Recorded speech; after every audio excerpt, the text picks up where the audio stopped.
বাংলাদেশের সংখ্যালঘুরা ভালো আছেন, তারপরও বাইরে থেকে বিভেদ ছড়ানো হচ্ছে। যারা অপপ্রচার চালাচ্ছে, ঐক্যের মধ্য দিয়ে তাদের প্রতিহত করার ঘোষণা দিয়েছে বিভিন্ন ধর্মীয় সম্প্রদায়ের নেতারা।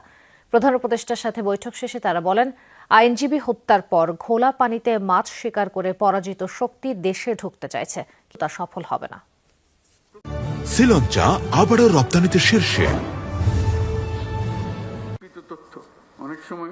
প্রধান উপদেষ্টা ডক্টর মোহাম্মদের সাথে 2.5 ঘণ্টা বৈঠক হয় বিভিন্ন ধর্মীয় নেতাদের। অংশ নেন রামকৃষ্ণ মঠ ও মিশন, রমনা হরিচাঁদ মন্দির, বুদ্ধিস্ট ফেডারেশন, গারো সম্প্রদায়, হেফাজতে ইসলাম ও আসুন্না ফাউন্ডেশন আর খ্রিস্টান সম্প্রদায়ের নেতারা।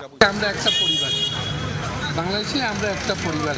আপনারা কি বলেছেন? আমরা বলেছি সম্প্রীতির কথাই। আমরা শান্তি চাই, আমরা কোনো দলের পক্ষে আমরা রাজনীতি করি না, আমরা শান্তির পক্ষে।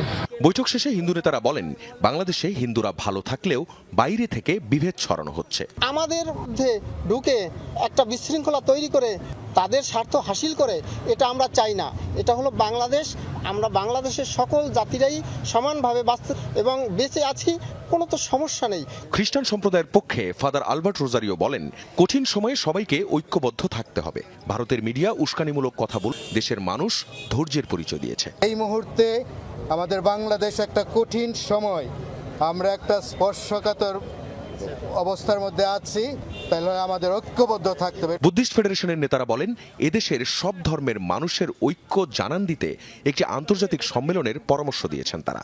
আমাদের কোথায় কি অপপ্রচার করতেছে এটা ওই দেশের বিষয়, এটা আমাদের বিষয় না। আমরা কি প্রচার করতেছি এটা হচ্ছে বড় বিষয়। এটি আন্তর্জাতিক সম্মেলন করার জন্য সম্প্রীতি সম্মেলন এবং বিশ্ব থেকেও আমরা যাতে সেরকম লিডার আমরা এনে এদেশের মিশনগুলোকে ঢাকাস্থ যে কূটনীতিক মিশনগুলো আছে আমাদেরকে দেখো যে আমরা শান্তির মধ্যে মেলবন্ধনে আমরা অবস্থান করতে চাই। গারো পুরোহিত জনসন মৃ বলেন, যারা অপপ্রচার চালাচ্ছে তাদের প্রতিরোধ করে অন্তর্বর্তী সরকারকে সাহায্য করবেন তারা।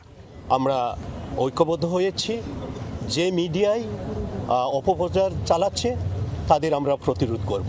হেফাজ আমের নেতারা বলেন, ভারতেই বরং সাম্প্রদায়িক সম্প্রীতি নেই, দেশের স্বার্থে সবাই ঐক্যবদ্ধ থাকার কথা বলেন হেফাজত মহাসচিব। আমরা অমুসলিম ভাইদেরকে পাহারা দেই, তাদের মন্দিরকে পাহারা দেই, সকলে মিলে দেশের বিরুদ্ধে যারাই ষড়যন্ত্র করবে তাদেরকে ঐক্যবদ্ধভাবে কঠিন হস্তে দমন করব ইনশাআল্লাহ। এদেশে ধর্মীয় সম্প্রদায়ের মধ্যে বিভেদ নেই উল্লেখ করে আসুন্না ফাউন্ডেশনের প্রতিষ্ঠাতা শায়ক আহমদুল্লাহ বলেন, সংখ্যালঘুদের নির্যাতনের ব্যাপারে আলাদাভাবে মনোযোগী হতে হবে। বাংলাদেশের মানুষ যেভাবে ধর্মীয় সম্প্রীতির উদাহরণ তৈরি করেছে, এটা পৃথিবীতে আসলেই বিরল। কোনো প্রপাগান্ডায় যেন আমরা কেউ কোনোভাবে পা না দিই।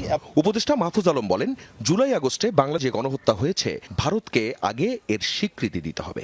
শেখ হাসিনার নেতৃত্বে যে ফ্যাসিস্ট আওয়ামী লীগ গভর্নমেন্ট যে গণহত্যা চালিয়েছে, এটার স্বীকৃতি আগে ভারতকে দিতে হবে। ভারতের সাথে সম্পর্কের ক্ষেত্রে অবশ্যই তাদের যে মিডিয়ার যে ভূমিকা, এটা আমরা বারোখনই আমাদের কথা বলার সুযোগ হয়েছে, আমরা তাদেরকে তুলেছি যে আপনারা মিডিয়ার এই ভূমিকাকে আপনারা একটা কার্টেইল করতে হবে। কোঅর্ডিনেটেড পেন যেটা আপনারা চালাচ্ছেন মিস ইনফরমেশন, এটা আসলে দুই দেশের বন্ধুত্বপূর্ণ সম্পর্কের জন্য হুমকি স্বরূপ। প্রধান উপদেষ্টার সবার কথা শুনেছেন। ধর্মীয় নেতারা জানান, বাংলাদেশে ধর্মীয় সম্প্রীতি ঐক্য ধরে রাখতে যার যার জায়গা থেকে কাজ যাবেন তারা। আখলাকুস সাফা, যমুনা নিউজ, ঢাকা।